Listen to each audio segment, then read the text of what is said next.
All right, so Shudder had a new movie drop today, and we try to stay on top of it, even though Shudder doesn't send us screeners. I know I'm always bitter about that, but We still watch yeah, them. we sure do.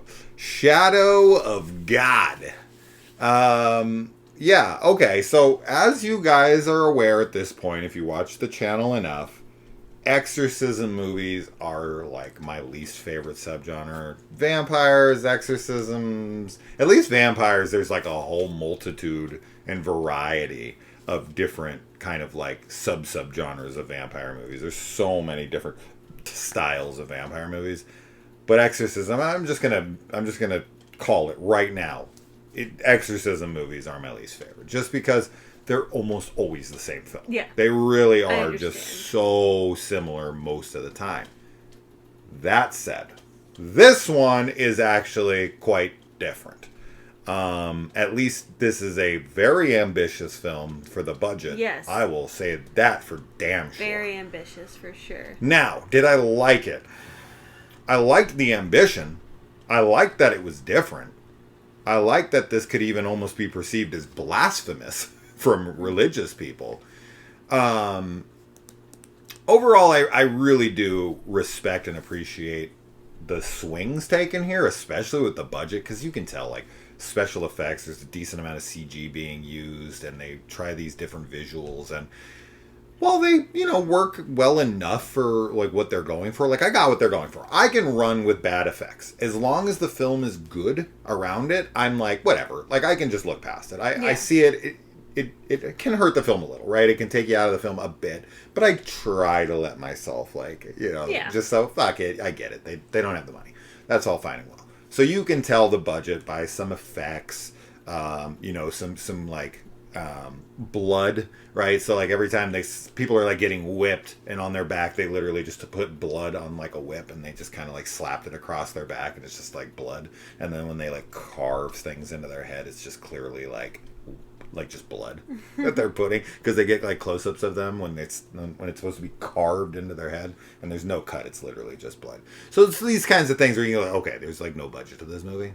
They did get an actor that I recognize, though, the main guy. He's the dude that she's marrying in Ready or Not, with Samara Weaving. But yeah, I mean, I want to know your thoughts.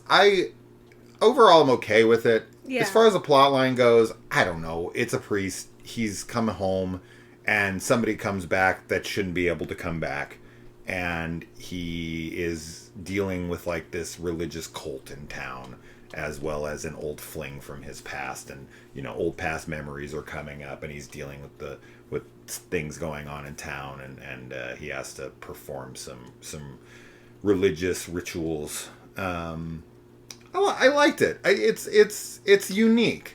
I don't know if this one will be liked much, because I was pretty confused. This was a bit hard to follow for me. Did you feel the same? Yeah, I liked it okay. Yeah. Definitely am not in love with it. I tend to like exorcism movies a little bit more than you. Yeah. I do think that the concept is really interesting and unique. Yeah. And for sure, like, that's part of why I'm like saying that I liked it, because I liked that aspect. Same. Yeah. I think that the main actor's performance is good. Yep. There's definitely some of the like side characters, like some of the cult members and stuff. The bald guy. Yeah, like some of those Yeah. performances are a little hammy, which kind of takes you out of it a bit. Yeah. Just it makes them feel less threatening, Yeah. And I was a bit confused by some things as well.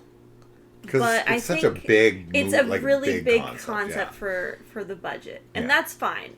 But I do think that there will be people that feel similar to us, where there's a little bit of confusion. Now, I do think that it's wrapped up in the end. Like, I felt like by the end of it, they mostly explained everything. Okay. Yeah. Mostly. Yeah. But yeah, I don't know. I feel very like middle of the road, but like lower middle of the road. Okay. Like, That's fair. I think it was good. I'm not super big on it, but I don't hate it, and I don't think it's bad. Mostly what I'm writing on is that I think that the concept is really cool, and I think it's something that like will stand it out from other exorcism films. Yeah. So The film definitely has some character development issues, for Yeah. sure. I think that's one of the big issues with the movie. We do have, like, this guy returning home, and there's clearly, like, a love interest Yeah.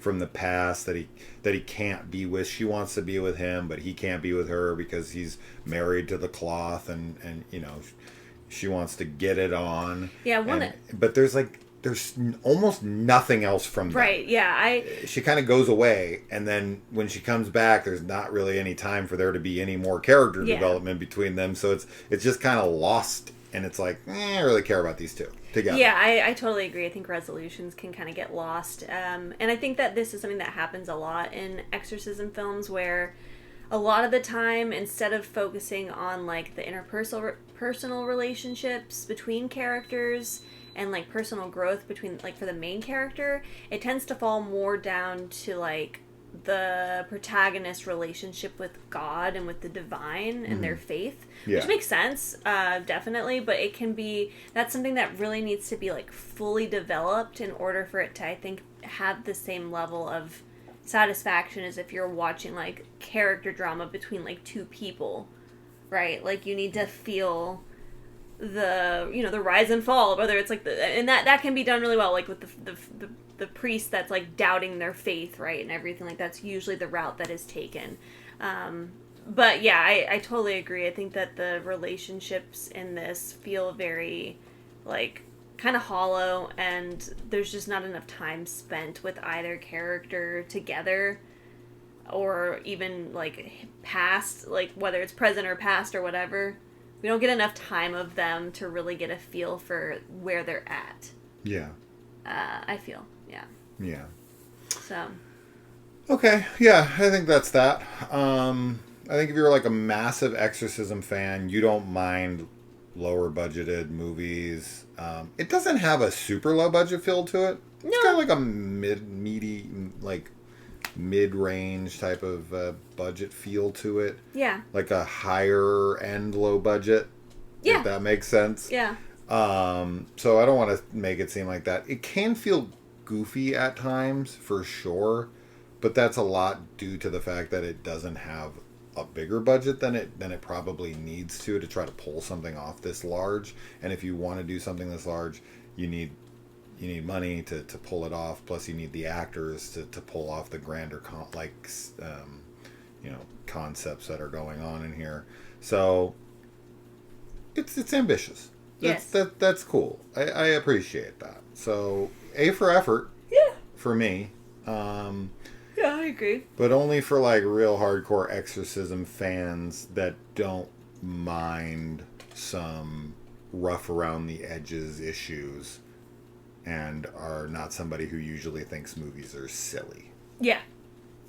That's the audience I think would benefit the most from watching this. Yeah, I think that's a good estimate of who would enjoy it. Okay. So that's that. Anything more? No, that's all. All right. We'll see you in the comments, guys. Bye. Bye.